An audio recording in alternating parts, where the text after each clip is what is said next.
जी हाँ दोस्तों, अभी तक आपने ये बात तो जान ली कि काला जठड़ी कितना खतरनाक है। लेकिन उस रात जो पहलवान सुशील कुमार के साथ मौजूद थे वो नीरज बवानिया गैंग से बताए गए। तो ऐसे में नीरज बवानिया गैंग कितना खतरनाक है और नीरज बवानिया कितना खतरनाक है इस बारे में आपको बताते हैं, क्योंकि सुशील कुमार और उनके साथियों की जान को खतरा है। तो ऐसे में नीरज बवानिया गैंग भी कहीं ना कहीं यही चाहती होगी कि सुशील कुमार को कुछ ना हो।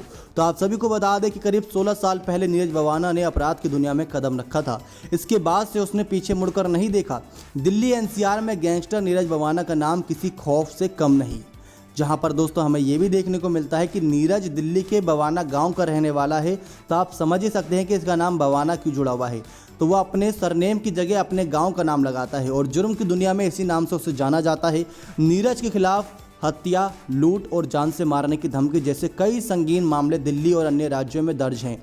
नीरज बवाना इस वक्त दिल्ली के तिहाड़ जेल में ही बंद बताया गया है। बताया जाता है कि नीरज जेल में भी रहकर अपना धंधा और गैंग अच्छे तरीके से चलाता है। वहां बैठकर भी वो वारदातों को अंजाम देता है। दिल्ली और आसपास के इलाकों के नीरज बवाना और दूसरे गैंग आमने सामने आते रहते हैं। जेल में बंद नीरज की गुर्गे बीच सड़क पर खून बहाने से बिल्कुल भी नहीं कतराते। दुश्मन गैंग के लोगों को मारने से भी उन्हें कोई गुरेज नहीं।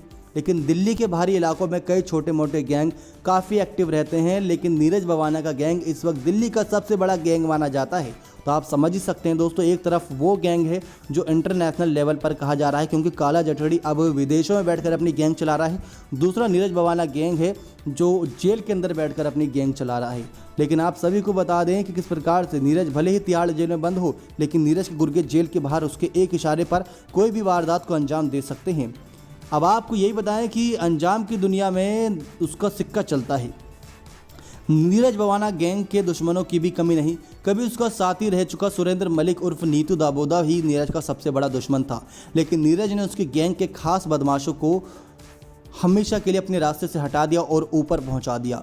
24 अक्टूबर 2013 को दिल्ली के वसंत कुंज इलाके में नीतू दाबोदा भी स्पेशल सेल के मुठभेड़ में मारा गया। इसके बाद नीरज बवाना और मजबूत होता चला गया, क्योंकि उसके सामने कोई बड़ी गैंग थी ही नहीं। हालांकि इनकी दुश्मनी के दौरान दोनों गैंगों के करीब 1 दर्जन से ज़्यादा लोग मारे गए थे। लेकिन नीतू दाबोदा के एनकाउंटर में मारे जाने के बाद उसके गैंग की कमान पारस उर्फ गोल्डी और प्रदीप उर्फ भोला ने संभाली थी। अप्रैल 2014 में रोहिणी कोर्ट परिसर में नीरज ने प्रदीप भोला की पेशी के दौरान हत्या का भी प्लान बनाया था, लेकिन वो नाकाम हो गया था।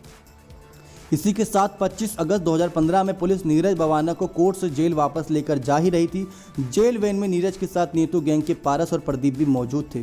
उसी वैन में ही नीरज ने अपने साथियों के साथ मिलकर पारस और प्रदीप को मार डाला। दोस्तों आप समझ सकते हैं कितना खतरनाक है। यही नहीं, साल 2017 अप्रैल में भी उसने रोहिणी के जेल के बाहर नीतू गैंग के बदमाश राजेश धुरमुर को भी मरवा दिया था। अब नीतू गैंग की कमान राजेश बवानिया के पास है, जो खुद भी जेल में बंद है। अब गैंगस्टर नीरज उसे अपने जान का दुश्मन मानता है। लेकिन आप समझ ही रहे होंगे दोस्तों कि ये गैंग वॉर कितनी खतरनाक है। नेक्स्ट 9 स्पोर्ट्स की रिपोर्ट।